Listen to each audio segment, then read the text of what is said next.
on to say what else has happened in their life in terms of cosmetic surgeries, in terms of whatever they desired, they got it. And we also know from a lot of other news articles that people have won it, they didn't know how to spend it, and eventually they've lost everything. Now, the important is we all know that Quran talks about the gambling. It talks about the ill effect of the gambling. There is a lot of hadith. Now, our youngsters, I wanted to relate it to this.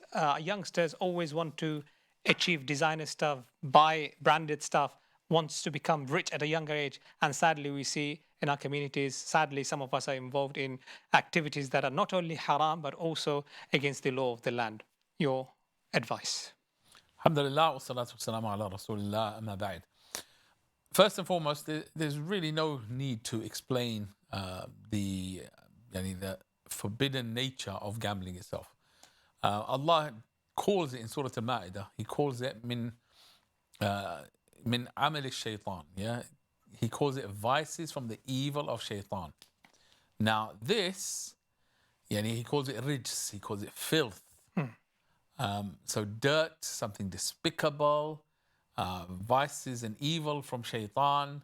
And he says this is going to spread baghda, enmity between you people. And this is something that's forbidden in Islam. Now, what happens? What is the nature of gambling? The whole nature is against everything that Allah has ordained. What do you think when you gamble? Oh, I'm going to win. You put in money, and everyone knows, yeah? Everyone knows, especially those who gamble. The house always wins. The little man on the street never wins. Okay? Who's making the money? They call it the house. Those people who are, own the shops and own the back end of it all, they're the ones who win. Everyone else actually loses. Even if it looks like they win, it's a facade. And how do they earn money? The whole ethos of the universe, the principle and the fundamental principle that Allah created the whole universe upon is, in order for something to grow, you have to put energy into it. You can't get more without doing something. Okay? This is everything in the universe. This is how it runs. This is the sunnah of Allah in the whole universe. What does gambling give you? The perception that you don't have to do anything. You have to just be lucky. And you're going to get rich quick. This is against every single teaching in Islam. This is not what Allah wants you to do. He made it explicitly haram. And He said, the more you do of this, the more enmity you're going to create in the land and corruption that you're going to create. When people gamble, what do? You look how it destroys families. So many cases that we've had, yeah?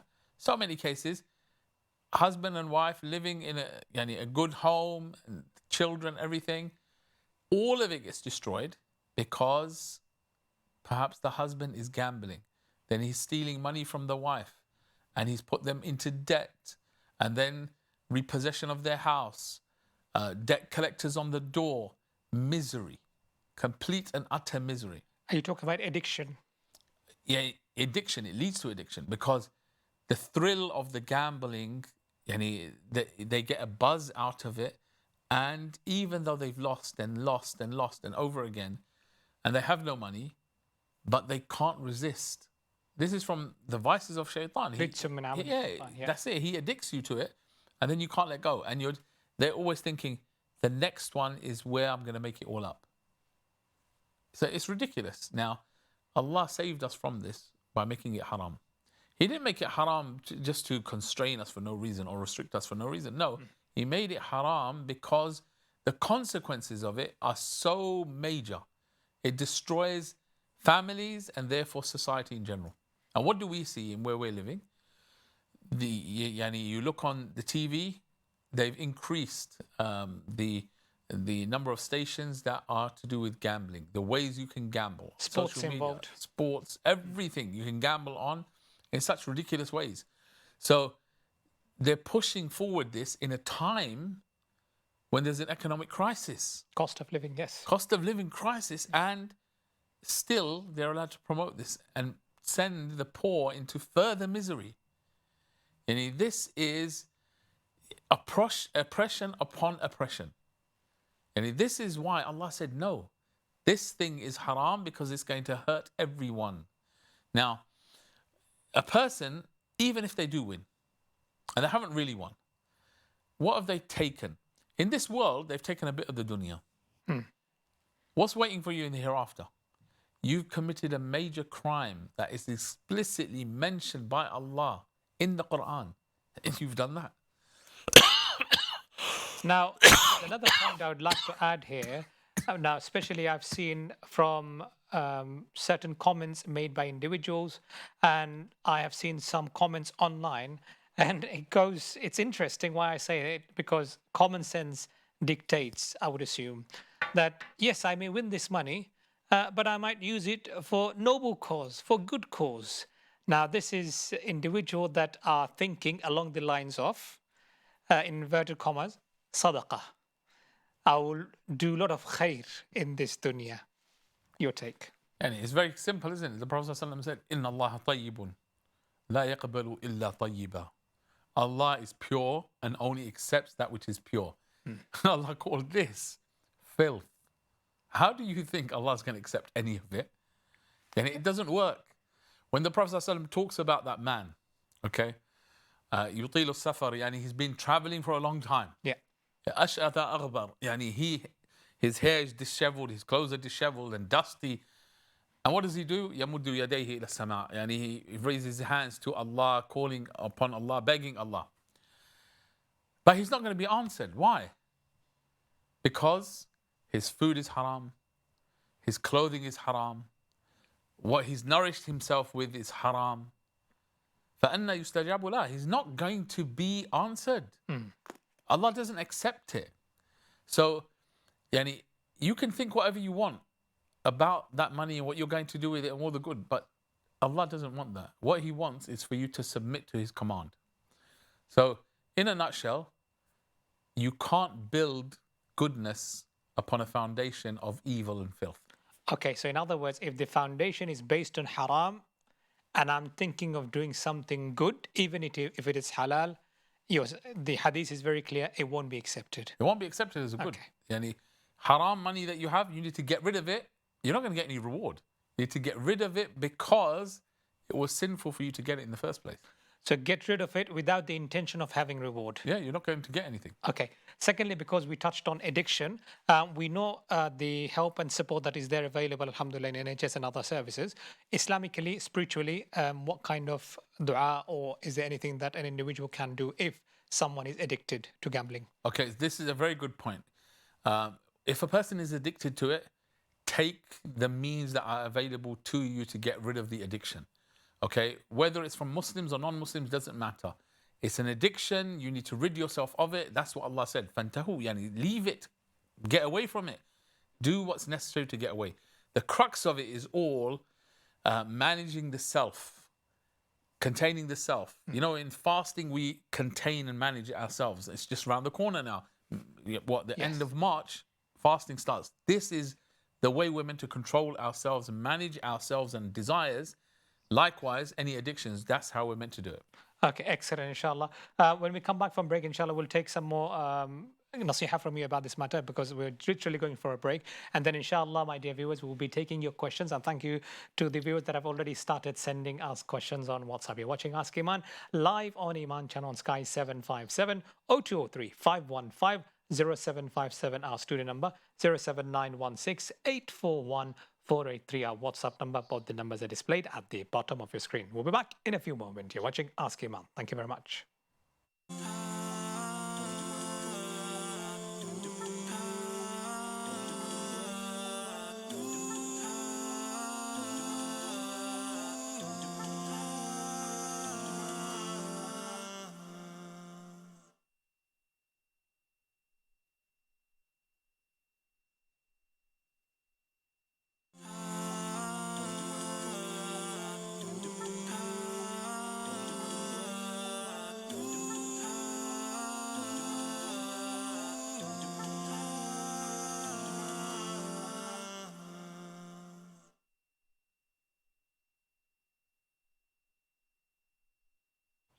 Welcome back. You're watching Ask Eman live on Eman Channel in conversation with Shaykh Shaqur Rehman. 0203 515 0757, our studio number 07916841483, our WhatsApp number.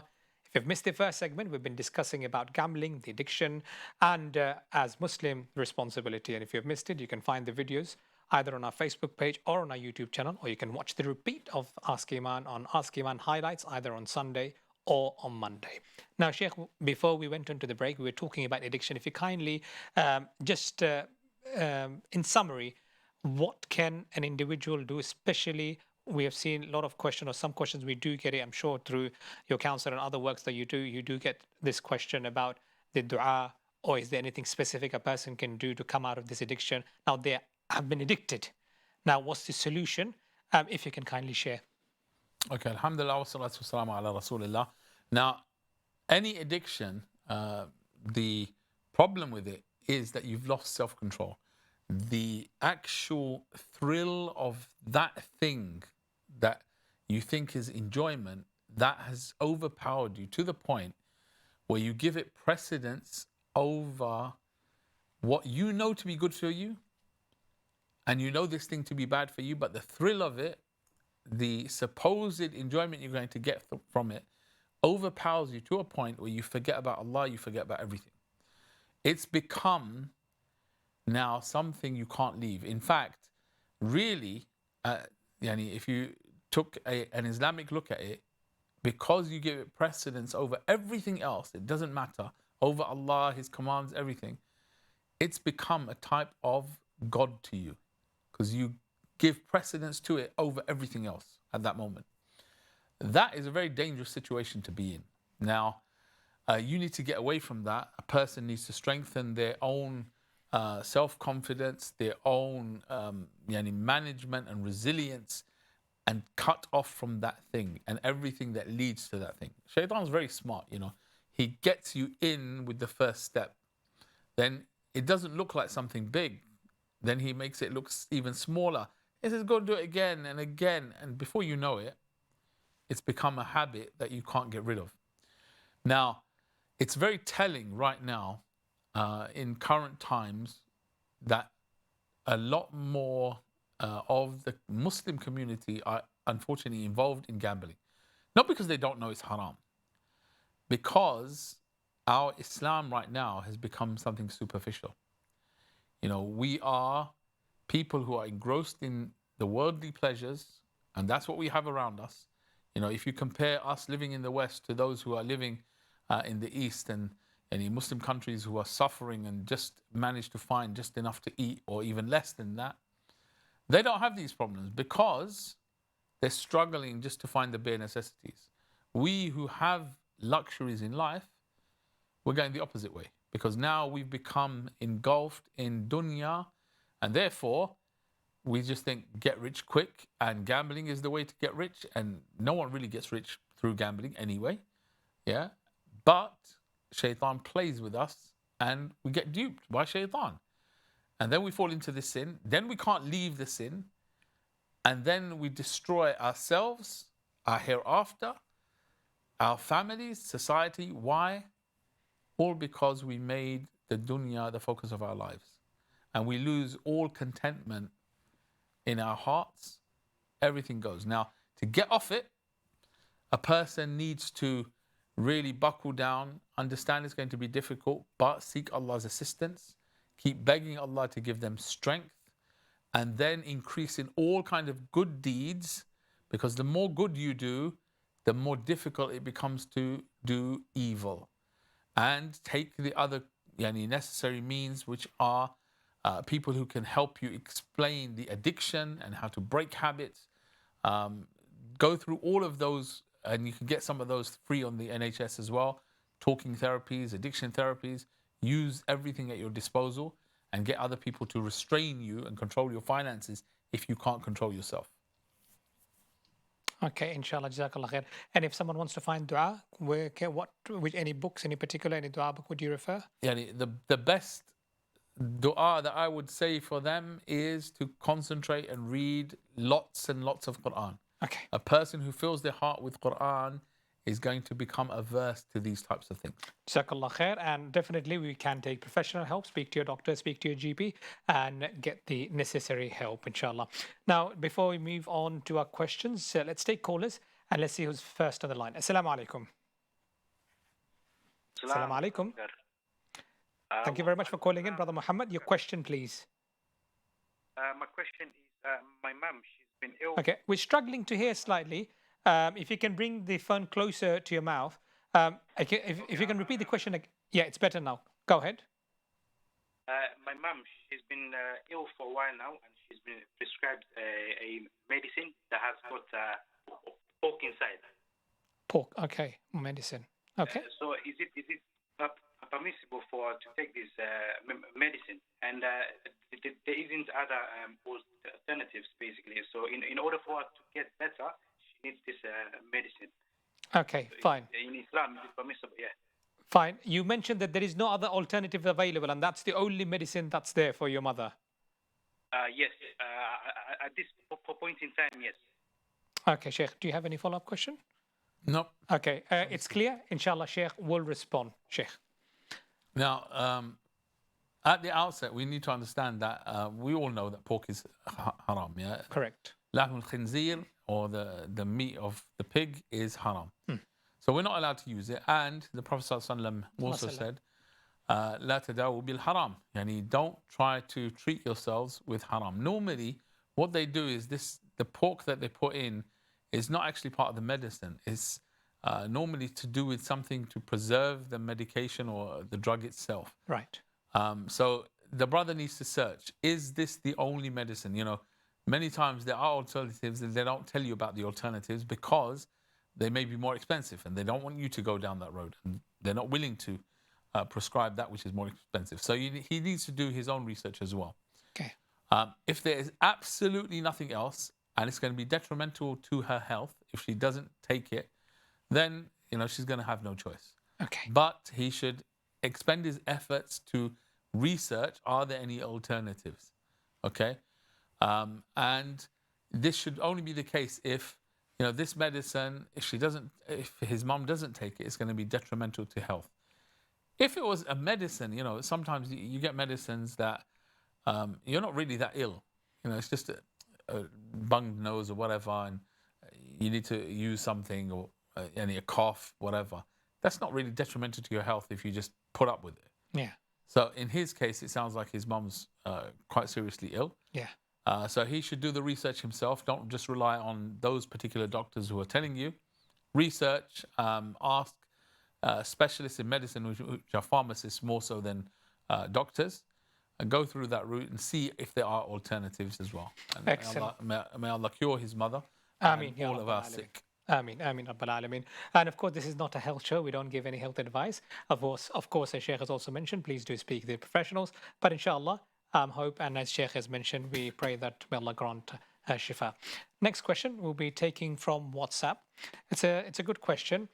My question is, what is the connections between Christianity, Judaism, and Islam? Do Muslims believe in the Bible and Torah, and it's corrupted? And did any Nabis live at the same time? Okay. So in terms of, do Muslims believe in the Torah and the Injil? Of course they do. Allah says that He is the one who revealed the Torah to Musa alayhi salam, the Injil to Isa alayhi salam, and the Quran to Muhammad sallallahu alayhi wasallam. So we believe in the fact that Allah revealed these books. Okay, and He revealed the Zabur to Dawood alayhi salam, the Suhuf to Ibrahim alayhi salam, and Musa. Okay, so you have all of this. So this is part of our heritage. And we also believe all of those other books were corrupted and changed and manipulated. And the only preserved book out of the revelation from Allah is Al-Quran. So this is where the link is. And the Prophet ﷺ made it very clear. The prophets are ikhwatun li allat. They are brothers. They have different mothers, but their religion is one, as the Prophet ﷺ said. So the legacy that they have is to worship Allah alone and submit to Him completely. So that is where the link is. And the remainder of the link is that these prophets, you have Ibrahim alayhi salam, you have Nuh alayhi salam, you have Musa alayhi salam, They are mentioned in all of these three scriptures, even in the corrupted form. These messengers are mentioned. Even Lut alayhi salam is mentioned. But the stories are corrupted or changed and altered in the other scriptures and have been preserved in Al-Quran. Okay, so when it comes to our referencing of what happened in that past, we're only going to reference Al-Quran. And anything that agrees with it from the remaining scriptures of the Torah and the Injil, some of the scholars, they may mention something from there without endorsing nor negating, as long as it doesn't contradict what we have. Okay, so that's the link. Now, did some prophets live at the same time? Yes, they did. We know without a shadow of a doubt, Zakaria alayhi salam, not Zakaria, sorry, Yahya alayhi salam and Isa alayhi salam were living at the same time. Okay, they were living at the same time. We know that Dawood alayhi salam, his son is Sulaiman alayhi salam. So part of their lives, they were living together at the same time, father and son. Okay, you know Musa and Harun alayhi salam. They were both the brothers living at the same time. Okay, inshallah, jazakallah khair for that. Hope that is clear. You're watching Ask Eman. Inshallah, it's time again for another break. We'll be back in a few moments. Thank you very much.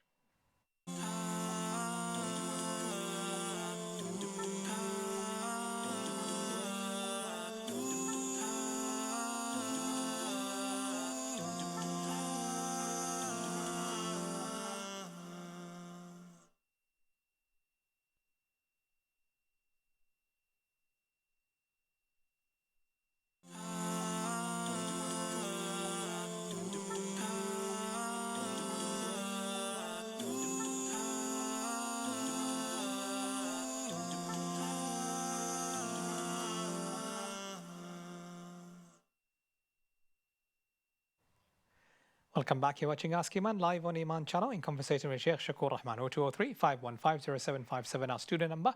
07916841-483, our WhatsApp number.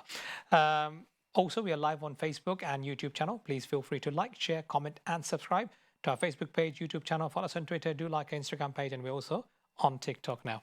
Now, Sheikh, before I move on to YouTube question, there's a good question that has come through to us through WhatsApp. I would like to know how I can refrain from bad akhlaq in Islam. MashaAllah. Okay. Alhamdulillah wa salatu wassalamu ala Rasulillah. Now, how can you refrain from bad akhlaq? Firstly, one needs to understand from the Islamic perspective, from our tradition, what are good akhlaq, what are bad akhlaq. So once you have that understanding, then you can move on and at the same time start practicing the good akhlaq. And every time you're pulled towards doing the bad, and he's saying foul things, behaving in a rude way, not honoring your parents, your guests, siblings, etc., all those people that you're meant to honor, you start honoring them and staying away from dishonoring them. Okay, so that's the beginning of it. Learn what they are. Busy yourself with learning what good akhlaq are so you can implement them. Secondly, on the practical side, how do you learn good akhlaq? There's no better way to learn good akhlaq than to be with people who have good akhlaq or good manners and good etiquette, who have just naturally picked that up from their parents, their extended family, their environment. They've lived that culture of good akhlaq mixed with those people. Because the Prophet ﷺ said, Al-mar'u ala dini khalilihi. A person is upon the way of life, the deen of his friends. فَلْيَنْظُرْ أَحَدُكُمْ مَنْ يُخَالِلْ. So be careful in who you choose as friends. If you mix with people who have good akhlaq, it will rub off on you. And if you mix with people with bad akhlaq, that will rub off on you. And let's just be very frank.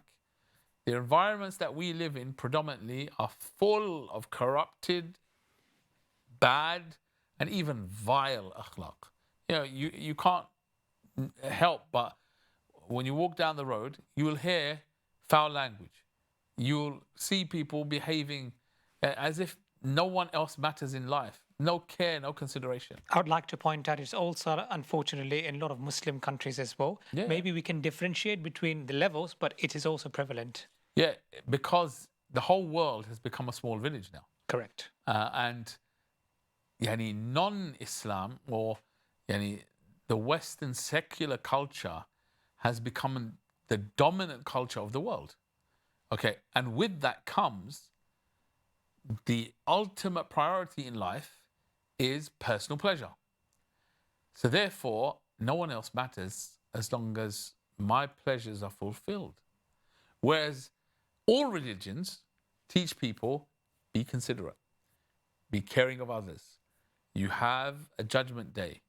And if you're not good to others, then you have no value with Allah, with your God. And even if it's non-Muslims who are religious, every religion has these concepts because life has a greater meaning Yes. and a greater purpose than fulfillment of one's desires. The secular revolution, when it happened, when they threw away religion because of the oppression that happened to them in Christianity, etc. When that happened, they turned their back on religion. So the only purpose in life was naturally going to come to personal pleasure, personal satisfaction. That's it. So when that is the the greatest priority in one's life, you're ready to abuse. You're ready to not care and be considerate. Why should you? There's no point. Whereas every person who believes in a God, is going to be considerate and caring and generous and all of those have those good traits. So that is the pinnacle of it. Yani Islam is the pinnacle of good manners. The Prophet ﷺ said it very clearly. Wasallam. The only reason I was sent, he said, sallallahu alaihi wasallam, لِأُتَمِّمَ مَكَارِمَ الْأَخْلَاقِ, to perfect good manners. That's Islam.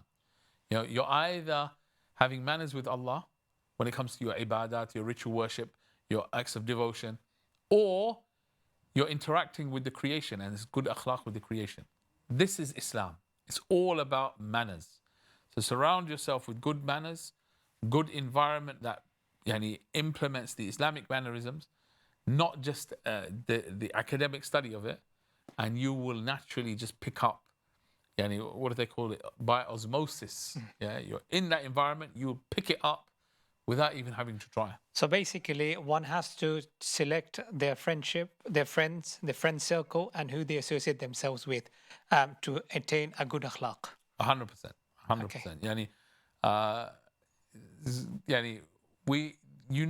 When you meet certain mashayikh, they have exceptional manners. Indeed. Okay, so, and they might still be young as well. And you love to stay with them because they have really good manners. When a person has good manners, they are a joy to spend time with. And that's how beautiful Islam is. And they say a person is known by the company he keeps or she keeps. That's it. That's who you are, your company. Thank you very much. Next question is an important question, and it's something that we need to know. What age is appropriate for a child to attend janazah and burial? What age is appropriate? Now, there's no restriction in that sense, okay?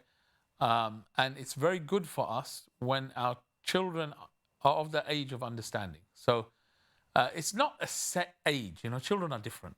Yeah. Some children mature quickly. Correct. They start asking questions about everything and they want to know and they want to see things and they want to get involved. Some children are a bit slower at developing like that. But everyone gets there. The scholars, the fuqaha, they talk about 7 being the age of discernment, knowing between right and wrong. And then older than that, there's differences because people differ in how quickly they mature. So I would suggest, even at the age of 7, if the child is able to attend and behave appropriately, we should take them because our children need to understand we don't run away from death. Okay, it's not something that's taboo. In current culture, they don't like to talk about death. It's discouraged. Yes, discouraged. Why? Because, and as the scholar said of the past, the reason why you hate death is because you're moving from the place that you've populated and you spent all your time over to the place that you caused ruin in. You ruined your hereafter. So obviously you don't want to think about that. You don't want to go there because it's a ruin. You did that. You gave preference over here. We want to do the opposite. We want to be people who are hereafter centric. We want to be focused on the hereafter. How do you do that? One of the greatest ways the Prophet ﷺ told us, أكثروا ذكر هادم اللذات. Remember the destroyer of desires, death. Death, yes. And what reminds you of death more than anything else? Visiting the graveyard, involvement in the burial. Okay, so our children need to see this. We shouldn't be scared about it. It's not a horror story. We know all the details of it. The Prophet ﷺ told us. We should explain it to them. This is a natural transition. Yes, it is painful. Yes. We should be clear. Death is painful. It's very saddening. But it is Allah's decree. And although the heart feels sadness and grief, the eyes shed tears, but the lips and the tongue will not utter anything apart from what pleases Ar-Rabb, as the Prophet said. SubhanAllah. Now, the other question I would have with this is, we also have to inculcate the understanding in our children that death is not something that is associated with age or when you grow old. It can come 100%. at any point in time. What are your thoughts? Yeah, 100%. Yani, how are you going to make this real and not an academic study for our children? How? They're going to live with their grandparents and their grandparents pass away, or other family members, they pass away. That's how they understand. And what do we say to them? Yeah, our beloved grandfather, father, whoever it was, has gone back to Allah. So practically, you've taught them our destination. Practically, you've inculcated that in their hearts and etched it, because it's real. It's living the patience and the creed, the faith of Islam. You can teach them all you like, just tell them facts and whatever. It doesn't make it real until you have to go through that experience and you know how to live it. It doesn't become ingrained in you. You know, how do we know what to say when someone dies and what not to say? Correct. Yeah, we know through have seen and witnessed our parents and our relatives say it and do it. Okay, excellent. Jazakallah khairan.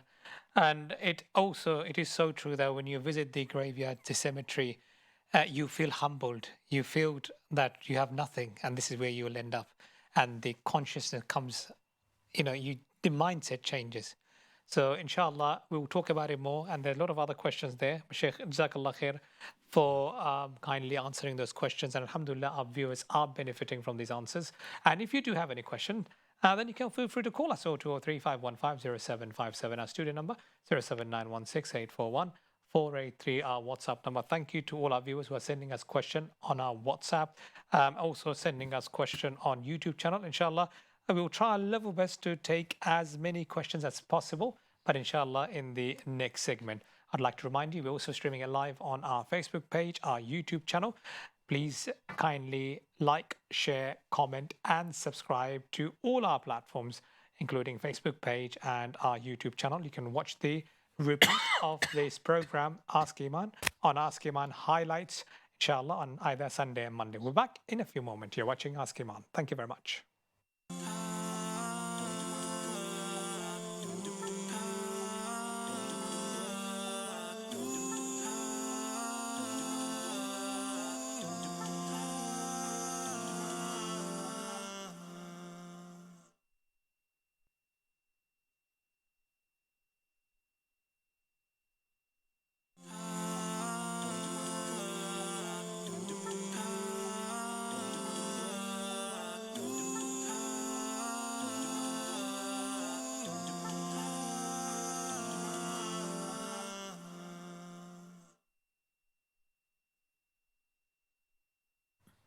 Welcome back to the last segment of Ask Eman, live on Eman Channel on Sky 757 or 203 515 0757. Our studio number 07916 841 483. Our WhatsApp number. Both the numbers are displayed at the bottom of your screen in conversation with Shaykh Shaqur Rehman.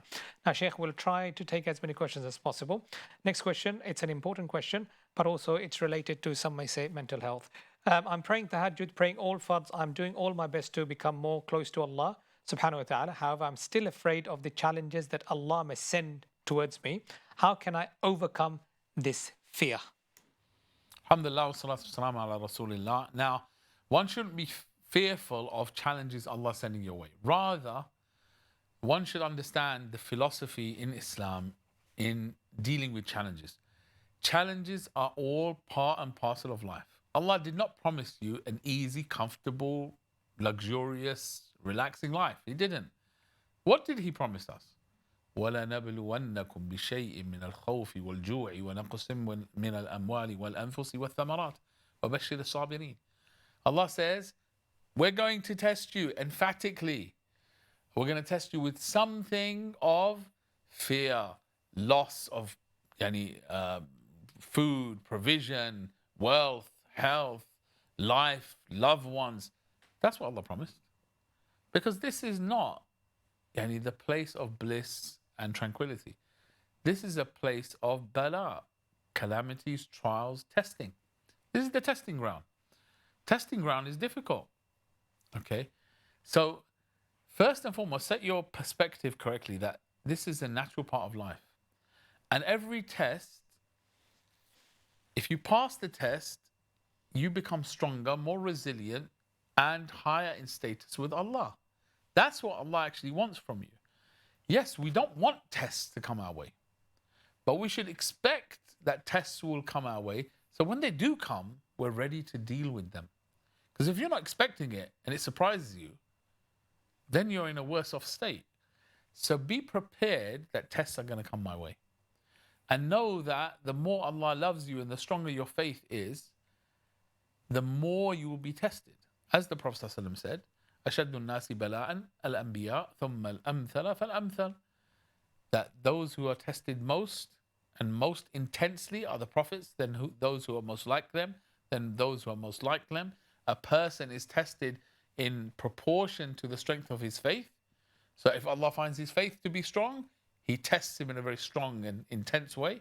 And if his faith is weak, then he's tested in a softer, more gentler way, so that it walks on the earth. That person who was tested intensely walks on the earth without sin. Allah wants to raise our ranks through tests. This is what Allah wants for us. Now, how do you deal with tests? Yusuf alayhi salam, if you think about his story, his whole life was test after test after test after test. It never ends. Okay? And Allah tells us, we're going to test you with bil khayri wa sharri. We're going to test you with good things, luxury, and having everything that you need, or lots of things that you need. That's also a test. Are you going to fulfill Allah's rights in that thing? The rights of the poor, the rights of others? Every single thing you have is a test, whether you're in ease or difficulty. So that's the philosophy that we should have. And then the actions. Yusuf alayhi salam summarizes the keys to success in every moment and in every test. He says, إِنَّهُ مَن يَتَّقِي وَيَصْبِرْ فَإِنَّ اللَّهَ لَا يُضِيعُ أَجْرَ الْمُحْسِنِينَ. 3 characteristics. Have taqwa of Allah, do what He wants in that situation. You never lose. Secondly, no matter what, do that right thing. Be resilient. Be persevering in that thing. Don't get distracted from doing the right thing, what Allah wants you to do. That was number 2. And then number 3, don't forget to be benevolent to others, even though you're going through tough times. These are the secrets of dealing with challenges that Allah mentions on the tongue of Yusuf alayhi salam in the end of Surah Yusuf. So don't be afraid, but follow this advice. Know what Allah wants from you and do it. Be resilient and don't give up on that right thing that you're doing, because it's what Allah wants. And be benevolent to Allah's creation, mankind in general, even though you're going through tests and trials. Thank you for that. Next question. Do children with learning disabilities have to pray 5 times a day? And it's too broad. Very. Learning difficulties, it could be something like dyslexia. That's a learning difficulty. If a person is sane and they are the age of 7, you're meant to order them to pray. They know what they're doing. At the age of 7, tell them to pray. And even if they have difficulties, tell them to pray. A quick question there. They're saying learning disabilities, and we know difficulty and disabilities are a bit different. Yes, the whole thing is not about disabilities and yani, that means they don't have to pray. No, you should encourage them to pray. Okay. They will learn. Right. So if they learn slower, no problem. Remember, it doesn't become serious until puberty. But we have an obligation to train them from the age of 7. That's the obligation upon us. Now, so go with that and understand that before puberty, it doesn't count against them. Okay, so we should take that philosophy. We should encourage and train them, because in that training, they will learn. If we leave it and say, oh, no, the person's got a disability and we're not going to try with them, then what's going to happen? That's going to be delayed for them. So here another thing I'd like to also discuss. We know even individuals who are terminal, who has got illnesses that we know doctors may have given them a time frame, a period, and even in such circumstances, we know the person, as long as he has got his senses, he's sane, he or she still has to pray. So therefore, if someone has got learning difficulty or disability, it's not relevant to someone not being in a position to even have that understanding. They still have the understanding. They may learn something slowly. They may learn something over the time, gradually. But salah is still there and they still have to pray. But it's how we train and nurture them. Yeah, so we need to make that distinction that, a child, you're not going to be harsh with them at the age of 7 about the prayer. You're going to encourage. That's part of the training. You're not going to turn them away from prayer by being too harsh and overzealous. No, it's not like that. Encouragement, enticement, rewards, etc. This is how you deal with kids in general. Okay, so that's the approach. Never be too heavy-handed on them. And remember that it doesn't count against them until they reach and got to puberty. So it's about the training and the encouragement and being serious about it, because this has to be part and parcel of their lives. Okay, so if you take a different approach, you're going to not do the best for them when it comes to the training in the thing that is best for their hereafter, therefore best for their whole lives, and best for their worldly life as well, because there's nothing that gives a person tranquility and self-confidence and any stability in the heart, nothing like the salah that can do that. Okay, excellent. Briefly, you can answer this question from YouTube because it's related to what we have even discussed. If one gets a lot of thoughts and questions about Aqidah, when can one ignore them and when should one ask and seek answers about them? Okay. When you should ignore them are when they are thoughts that come which cause you to become incapacitated, debilitated. So they're destroying your faith from inside. They're eating up at you and they cause you such anxiety. Questions which you're intrigued. You want the details of this in Islam. You want to know the wisdom of this in Islam. Not that you're challenging the foundations of Islam because of this thought. Those ones that are challenging and causing your iman to become shaken, those are the destructive doubts and whispers that you need to avoid and close the door to and not let yourself think about them. Okay. The other kind of intrigue that you have, what's the details of this in Islam? What's the wisdom behind this in Islam? Those are perfectly fine. Ask the people of knowledge and they'll answer. Excellent. And with regards to any mental health, please do seek professional advice, speak to your GP and speak to them about anything that is bothering or concerning you. Then inshallah, take the appropriate guidance from the doctors. And of course, we have ulama and shuyukh. You can take the spiritual guidance. Literally, I've got couple of seconds, or let's say less than a minute. My 3 children, age 11, 9, 8, pray 5 times. But for morning, some of the time, they wake up late and they make up for their fajr. Would that be okay or should I be more strict about it?